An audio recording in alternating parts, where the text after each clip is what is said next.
You're listening to Sox in the Basement, a production of the Broadcast Basement Limited, where every show is 30 minutes of good and comes from a basement bar on the south side of Chicago. Pull up a stool, pour a cold one, and join us right now for Sox in the Basement. Heard everywhere podcasts can be found, and always at soxinthebasement.com. I think that most White Sox fans can at least cling to the belief, whether right or wrong, that a first-time general manager wants to win baseball games. Oh, yeah. He doesn't get to control the amount of money given to him by his chief owner. It's going to take time for him to get things set up the way that he wants to set them up. But deep down, somewhere in there, Chris Getz wants to win baseball games. Why would you become a general manager otherwise? I mean, just for the paycheck? Right. So I'm going to believe he wants to win. And so I'm going to at least approach this with the idea of this general manager wants to win baseball games. I also think he's ahead of the curve a little bit when it comes to the way a team needs to be set up in this day and age. With the rash of injuries, especially to pitchers, I think that if I were dealing with an owner that doesn't give me a set payroll every year, because I really do believe this, Ed, I've become convinced of it. I look at where our payroll is compared to 2019. It's basically the same payroll. This guy looks at what he did the year before and then tells the general manager, this is what I'm giving you. Oh, 100%. And 100%. And then unless you get a buzz that shows an increase in expected ticket sales, he's not going to go over that threshold. That's why you get these weird signings at the end of most White Sox off seasons where it's like, I thought they were out of money, and then boom, they get another one. Because if you can generate interest, you might be able to move the old man. But I think he starts low, and then the GM has to get him excited enough that he opens up the wallet for an extra player or signing somebody for a little bit more money than what you have. Otherwise, you turn around, you're selling guys, like what Getz is doing right now. He's like Billy Beane in Moneyball. He's selling players. He's literally selling guys. I mean, every trade that he's made, Jose Rodriguez was just sold for money. Alex Spies sold off for money. Jake Cousins sold off for money. And it is. Jerry is absolutely looking at his bottom line from last year. He's doing some projections based on that as his baseline. The flip side of that is I'm not entirely convinced that if we were Wrigley Field South, if we were the 1980s Wrigley Field where the park is full every game and it's a party atmosphere, that Jerry would still open the books for certain guys, okay, and would allow Chris Getz the full, foray of the billions of the Reinsdorf fortune. But I do honestly think that you have handcuffs on Chris Getz financially, and you're always going to have the handcuffs on Chris Getz financially. And you're right, he's going to have to prove it every year. And he's going to have to be, now, you're not throwing platitudes, you're not saying he's a genius, but he's going to have to do some genius moves because there is going to be a change in the way baseball operates. That rash of injuries to all these starting pitchers, okay, and we're talking about, high-end guys, okay, Garrett Cole, Spencer Strider, Framber Valdez, even low-end guys like Chase Silseth, okay? These are all guys that are hard-throwing, high RPM guys. These are guys that were definitely affected by the crackdown on the tacky stuff and making the ball sticky. These are all guys that are not necessarily, when you look at the history of the game, easily repeatable, right? They used to have, there's a few guys that could do this, and then the rest of the league was sort of, their pitchers were good relative to other pitchers, but they were good because they knew how to do something well, right? They had a good changeup compared to their mediocre fastball, or they were able to move the ball around, or maybe they did have an exceptionally good curveball, but they weren't necessarily known for their heat. And I think you're going to go back and see some of that. So Getz is going to have to adjust, and he's going to have to use the resources within his means. But yes, I do think he wants to win. I don't think that a general manager, I don't think anybody works their way to that seat without wanting to build a legacy and sit there and say, I'm the guy who, brought championship baseball back to the south side of Chicago. You cannot tell me that Kenny Williams, when he was the general manager, for all of the stupidity that we would talk about and complain about for some of his moves, I never questioned that Kenny Williams wanted to win. No, he wanted to win. You want to win too when you're heading to the ballpark. Sweet transition. That's why you want to kick off your experience at Cork and Kerry at the park in the shadow of the ballpark at 33rd and Princeton with an award-winning menu of burgers and ballpark favorites at an incredible price. Get the whole family out there and feed them before the game begins. Indoor, outdoor seating, which is great, especially when it starts to warm up here. After the game is over, win or lose, there is a party at the Cork. The extensive bar with a rotation of craft beers, familiar favorites, spirits, and wines is there for you, as this is your home base for White Sox pregame, postgame, and in-game viewing parties. See more at corkandcarry.com. But you mentioned the injuries to all these pitchers across Major League Baseball. That's why I think they're ahead of the curve. Chris Getz has a lot of young, controllable pitching. He's got a Garrett Crochet. If this guy really is what he looks like early on, I don't care if they have to shut him down as the season gets late, because there's only so many innings they're going to be able to put on that arm this year. If he's real, they've got a starting pitcher. Eric Fetty's under control next year as well.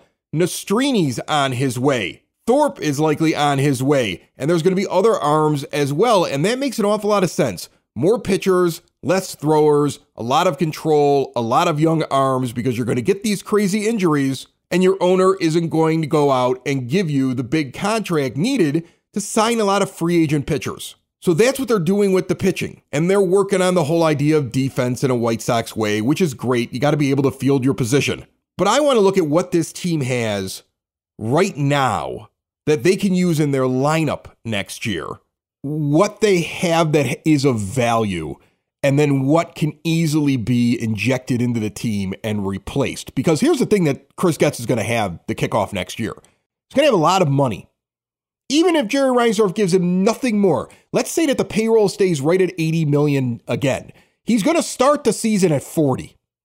Because he's going to get rid of Moncada. Either Moncada's actually going to play well enough that somebody will take that stupid contract, or he's going to pay $5 million for him to go away. He's going to get rid of Eloy Jimenez because he's made out of glass. Nobody wants that deal. And trust me, the White Sox don't want that deal either. And for $3 million, he's going to go away.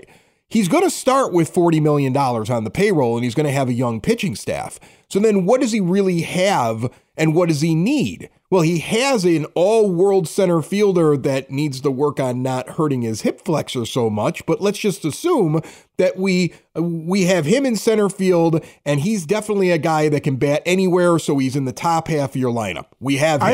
I actually think Luis Robert Jr. is done as a center fielder because of that hip. I think they're going to try and protect him. He's going to be a corner outfielder. Oh my God, I don't even want to talk about it. Now you're just hurting. Now you're just making me worry even more. How about this? Can we just assume he's in center for the sake of the argument, just so I could just... Yeah, we'll just say right. everybody... I have an outfielder. I have an outfielder that's going to hit in a premier spot in my lineup. I know I have an outfielder that hits in a premier spot in my lineup. I know that I'm stuck with Andrew Benintendi, who is a bust to date. Okay, at $15 million a year, he made perfect sense based upon his statistics coming into the contract and his age, but he has not performed up to it. But guess what? There's going to be 3 more years at $15 a year, and he isn't going anywhere. He's not a guy that I'm batting in the top half of my lineup, though, on a good team. So he's batting 6th or lower on my team. Do you think that's a fair assessment? No, I absolutely agree. I think that's what Benintendi really is, and he's got a market level contract. Again, we get caught up in the numbers on him, but he's got a market level contract for who he is. But I think he's a 7th or 8th hitter in a lineup. So I've got a guy who's a linchpin in my lineup, and I've got a guy who's in the bottom part of my lineup. I'm also going to throw Andrew Vaughn in the same category as Andrew Benintendi. He's under control. He can use a glove and stand at first base. Actually, he's pretty good at first base, I think. But after 1,500 at-bats and multiple seasons, he's nothing more than a replacement level player. I want to say that his career OPS is literally what the average would be for anybody that played during those several years. His OPS plus is a 100 even. He's not going out there and hitting bombs. He hits about 250. His wins above replacement is less than 1 per season. He is a replacement level player at first base, is not a middle of the order guy. And I think he is what he is. And if his contract was up, you'd be replacing him. But with so many other holes on the team, he likely is playing first base for you in 25, but he's at the bottom of your order, no higher than 6th in your order. Does that make sense to you? Yeah, we're talking about a guy, like you said, 1,528 regular season at bats. He's got 53 home runs, which is not enough power output for a corner infielder in any era. And yeah, career OPS of 727, which means he's not exactly a doubles machine either. Okay, he's a career 254 hitter. He can get on base for you. He can do some nice things. in the sixth hole, protecting a much better hitter in the fifth spot, he's got some utility. And like I said, I honestly, I don't have a problem with his glove at first base. I think he does a nice job over there. And I think him and Benintendi hitting sixth and seventh next year is okay. Yeah, that's fine. Other than that, I don't think I have anybody in this lineup that I'm excited about seeing in 2025, and I would hope I wouldn't see any of them. And that includes the red hot early on Gavin Sheets, unless he proves otherwise. Gavin Sheets is in a prove it mode, but he's got to prove that he's not Andrew Vaughn from the left side. He's got to actually be the power hitter that he's expected to be. And he can still swing his way into a role on this team next year, but I don't know that I want to call him somebody that I would put in, the fourth or fifth position in a lineup there. No, I'm not relying on him in any way. He's not penciled in for me in any way whatsoever for next year. He may make the team. He may not make the team. Let's see what he does. Because, again, he has a body of work just like Andrew Vaughn has. And if I'm going to pass judgment on Vaughn after all the at-bats he's had, I'm going to pass the same judgment on Gavin Sheets. Yeah, you got to pass it on Gavin Sheets as well. And I would submit that there are some guys that we're about to talk about that fall more under prospect, even though they are in the lineup or on the team right now. And as we press on with this exercise, let me remind you, when it comes time for mom and dad, grandma and grandpa to stay out of assisted living and switch to a new age of life, Hyatt Home Medical Equipment is there for you.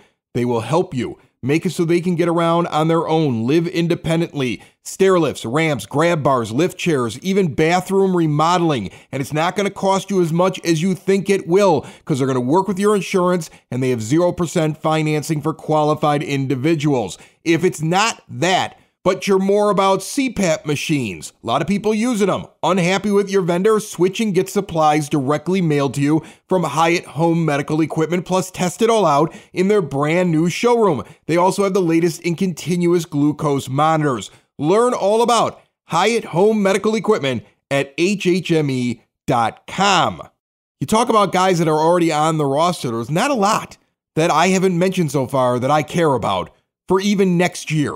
Like maybe Corey Lee could be a secondary catcher, all right, on your team. James Fox talked about that. Here's a guy, somebody drafted him in the first round. They thought he could be a major league starter. He at worst is going to be a very good backup catcher. He's going to be part of your lineup next year, but I'm not even going to include him. I would say after those three names that I put in there, out of 9 spots in a batting order, there's 2 more names that are going to fall in there at the bottom of the order. Let's say it's probably your catcher battery. What if Edgar Caro's ready by the start of the season, or it's Corey Lee and somebody else? Let's just put that guy at the bottom, all right? And there's going to be some position player that is more for their defense than for their hitting. And that's the bottom 4 spots in your lineup. Do you think that's Dominic Fletcher? It could be. Let's say it's Dominic Fletcher. Or Zach DeLoach. Could be him too. Let's put that in. But they're not somebody who's going to be hitting in the top 5 spots. No, unless they prove otherwise. Okay, at some point this year. So what I pointed out to you at this point is that you've got a bottom of a lineup. You've got a bottom of a lineup, and you've got Luis Robert Jr. Not even a power bottom. You've just got a bottom. So you need 4 major league good top half of the order hitters added to your team for 2025. And that's the focus that I believe that Chris Getz should have. He's got the young pitching staff. He's got a few guys that are going to kind of fill in at the bottom. But the way, and James Fox kind of got this in my head when you listen to the show that was on before this one. If you listen to our last episode, the idea that it's going to be at $40 million and that you really should be going out and buying hitting, because when you look at the free agent market over the last couple of years, professional hitters abound, and most of them had to wait for most of the offseason, late into the offseason, to take money that is easily affordable by a White Sox team that even if Chris Getz is given the same budget next year, he's going to have $40 million to play with. He can go out and he can sign a couple of guys. So let's say Colson Montgomery shows up, and that's what you really need. You need him to show up, and you need him to be good enough in the second half of this year. And that's why I think he should be up the second half of this year at least, because if he's ready, don't rush him, but if he's ready, get him up here, because he's going to be one of those 5 guys in the top half of your order, and you want to make sure he's ready to fill that role. You're going to go out and you're going to purchase a leadoff hitter, and you're going to go out and purchase 2 more hitters on this team. And if you were able to go do that, Ed, if you were able to go out and purchase 3 hitters out of the free agent class, Colson Montgomery and Luis Robert Jr., and that's your top 5 in your batting order, and you have your young pitching, this is a very different team. This isn't a World Series team, but it's not a team that gets off to this terrible start. I mean, you got to get rid of the manager too, but I mean, like this, that's where I think the flip is. That's the point that I've been trying to get to here. There's a flip here of this team. It's not in the pitching, and it's not in role players and little things that you do at the bottom. You have that. Unfortunately, you have guys like Vaughn and Benintendi trying to play bigger roles that they're not suited for. What you're going to need to do is go out and purchase, essentially, the top half of your order next year with all of the money that's coming off of the books. And every decision you make should be based off of that game plan, whether it be how you're going to handle the Montgomery promotion, to whether or not you make any kind of trade during the season, to how you're going to use your funds when you go into the offseason. It's all about purchasing bats. Right. And when we looked at the free agent market this offseason, you know, like you said, there was a lot of top heaviness. There was a lot of bats out there, though. There were guys that could have fit the bill if you wanted them to.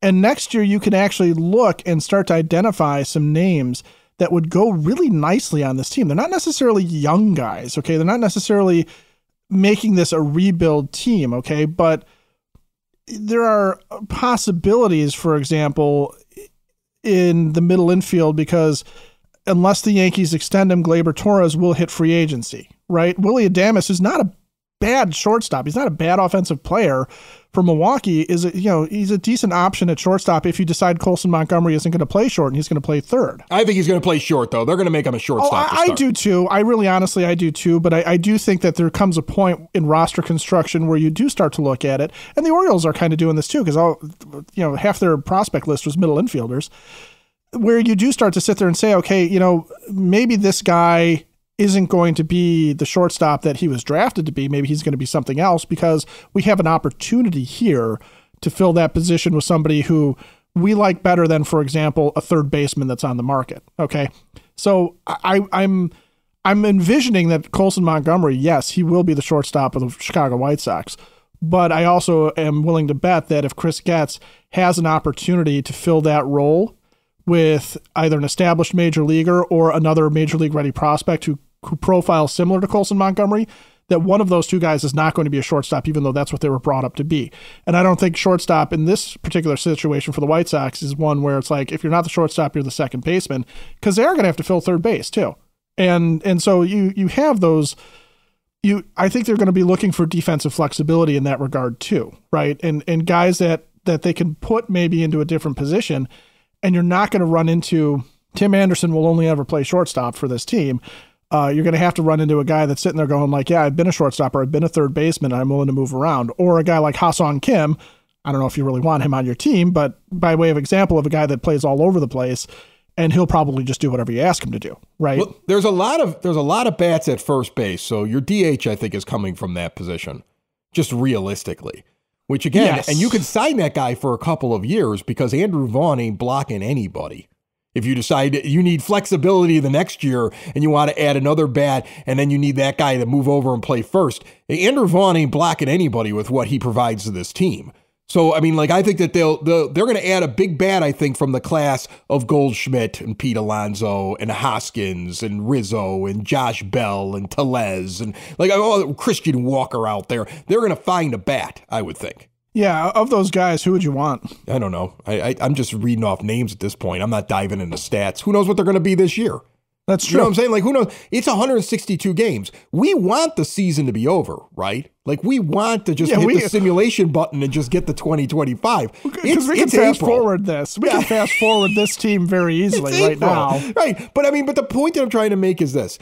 Like, think of the White Sox this year, because this is how I'm thinking of the White Sox. I'm thinking of the White Sox as, all right, one of the best stories that I'm following all year long is the starting pitching. How much young starting pitching gets here and shows they can do it. If Garrett Crochet finishes the year, even if they have to shut him down at some point because of all the innings, but I sit there and say, okay, tack on another 40 innings, look at that performance. That's a top-end rotation guy. I'm happy. If I see a Nastrini get here, if I see a Thorpe get here, if I start seeing some of this pitching show up and it's good, I'm happy. Like I'm looking for what parts of the rotation, how much of the rotation for 2025 are we already going to have in place? And I think that the hope is a good portion of it is in place.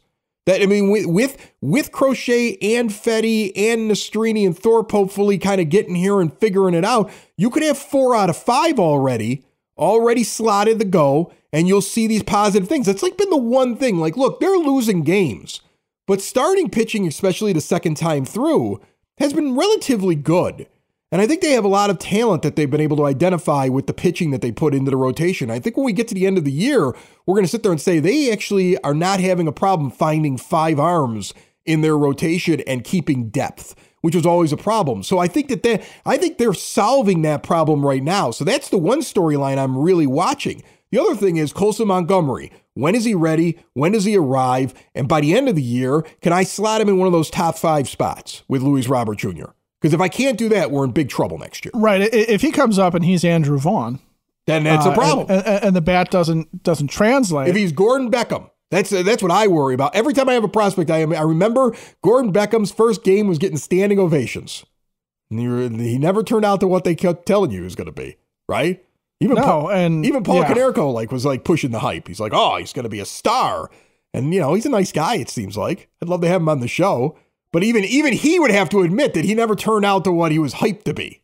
Oh, I think, and Gordon's welcome to come on and talk to us about this, but I think I've actually read and heard him say that as much. And he came out and looked like he had that potential still. But the problem is that the White Sox also never really developed him fully. Okay. And that's, I think, honestly, what's gone on with Andrew Vaughn is that Vaughn was never really given a chance to develop a personality as a hitter, if that makes sense. And Gordon Beckham was sort of forced into, well, you're going to be the star kid. You're going to be the straw that stirs the drink. That was Adam Eaton. But, you're going to be the guy. And Andrew Vaughn, you're going to be the guy. Well, what does that mean? Okay. So as Getz is looking at this, obviously he's going to have to find a source of home runs beyond Luis Robert Jr. He's going to have to find some on base, right? He's going to have to find some guys that can get on and be driven home by your Luis Robert Jr.'s. The question for an Andrew Vaughn is, are you a power hitter or are you a high average hitter? You can't reasonably be both. And at this point, you've proven that you're not capable of both. Gordon Beckham was much the same thing. For Colson Montgomery, what I'm going to be looking for is, you're compared Colson to Corey Seager, who is a little bit of both. Are you really that good? And if you're not, have the White Sox given you an opportunity to find what you're good at and then exploit it? And that's also where, if you're going to not have the high payroll, if you're not going to be able to sit there and look at the list of free agents and just say, I'm going to be able to throw $20 million at this guy and then another $15 million at this guy and, $25 million at this guy, because that's only 3 guys and that's more than $40 million. Even I can do that math. Then you're going to have to sit there and say, okay, where can we find some cheap power, because that's what's lacking. All right. Where can we find some cheap on base percentage and base stealing? Because we need that at the top of the lineup. Maybe you're still going a little old school with that. Or where can we find just a competent major league bat that's not Robbie Grossman or Kevin Pillar, like somebody who legitimately can go in and do it every day, or isn't somebody like Andrew Benintendi, who I also think is a guy that falls into that category of never really given a chance to develop his identity.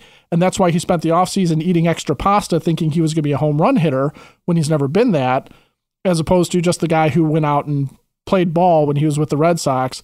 Or even Dominic Fletcher, I think, is going through that right now, where I don't know what he thinks he's supposed to be, but the savior of the White Sox isn't it. He's supposed to just go out and play ball and build on whatever his strength is. So some of this is going to be development, and some of it is going to be sitting there saying, as you're getting these established major leaguers, this is a guy that we can exploit for this thing that we need in the top half of our lineup. So it might be a couple of guys that all they do is thump and they hit legitimate home runs. It's a Pete Alonso guy with middle and to low batting average, but he's good for 40 and he might be good for 50 if he's on it, right?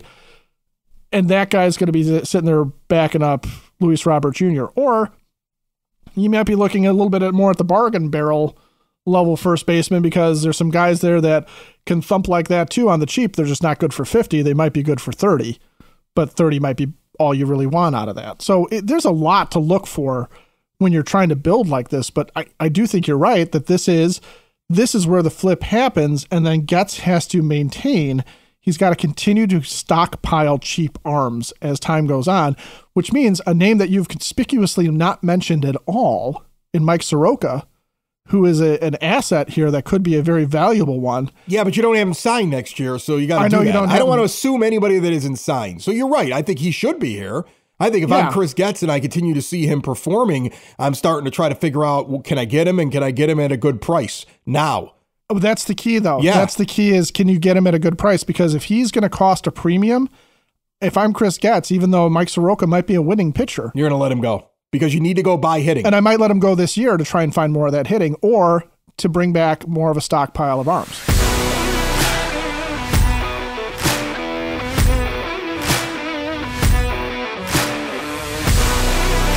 Support Sox in the Basement by making your next wager with one of our preferred sports books. We've got some of the best offers out there. Heck, I'm going to say it. The best offers out there are at soxinthebasement.com. Also, check out our brand new Vouch store supporting small business. Everything from camp craft cocktails, where you can become an expert bartender at your own home bar, or supporting disabled veterans and purchasing some Split Rock coffee. There's more than just the podcast at soxinthebasement.com. Before we get out of here, I know they won a game on Tuesday night because they weren't going to lose all of their games. And there was some offense and there was some pitching in some right spots. But generally, they've had an issue scoring runs. And I have kind of an old school idea that I want to run by you here at the end of the show, if you'll indulge me. Maybe I'm a crackpot, but will you indulge me? Please, by all means. All right, here's the thing. Let's just break it down into the simplest of terms. This entire team is a 250 hitting team. Right. Everybody on this team's basically got a 1 in 4 chance, if they're lucky, of getting a hit. Now that Robert Jr.'s out there and Jimenez, nobody's running into home runs on a regular basis. And most of these guys, if not all of them, are basically 250 hitters. So they're all going to get up there and they're going to have a 1 out of 4 chance of getting a hit.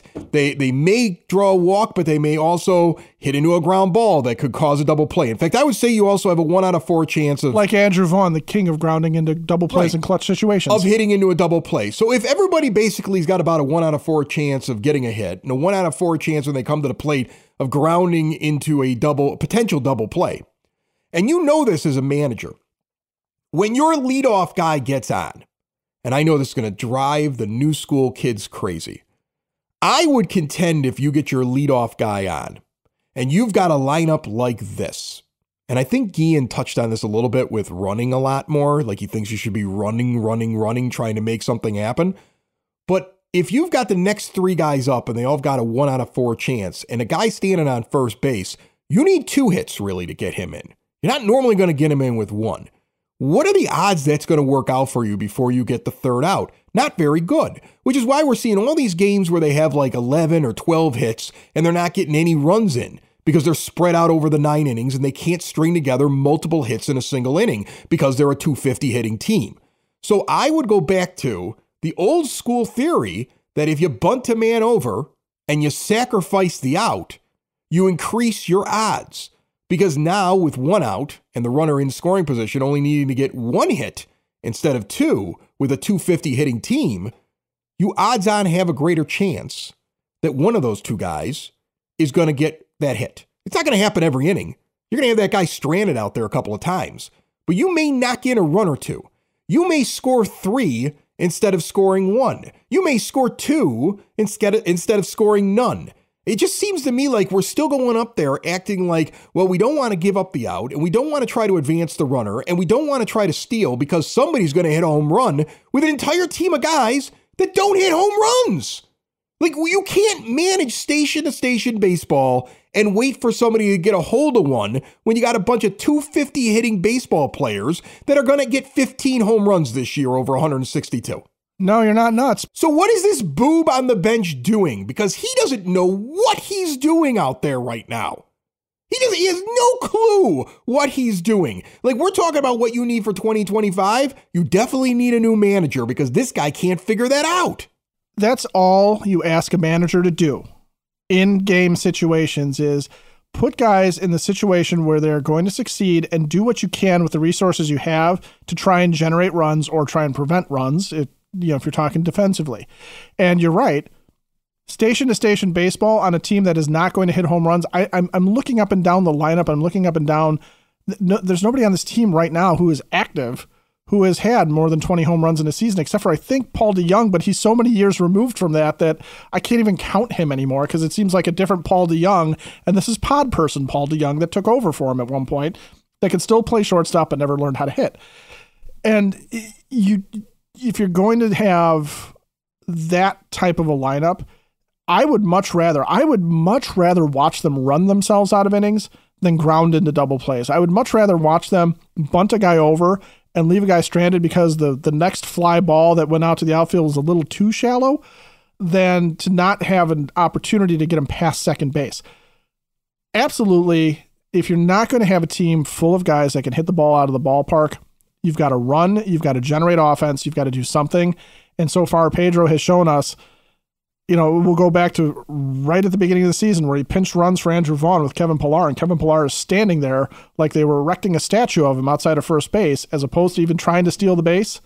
Yeah, Pedro doesn't get what he has on this team. He is managing by some sort of a written book, and that book probably it's not even Moneyball.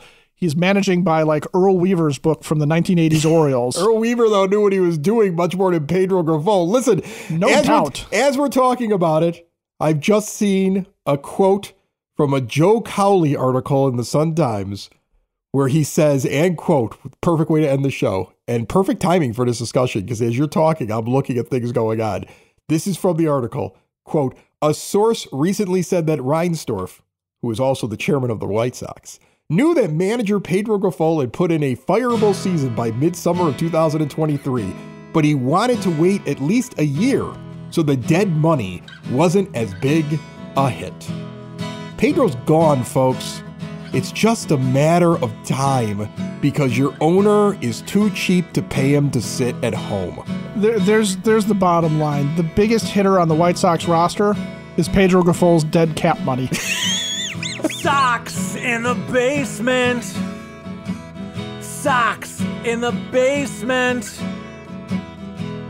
Sox in the basement. Sox in the Basement. Heard everywhere podcasts can be found and always on soxinthebasement.com.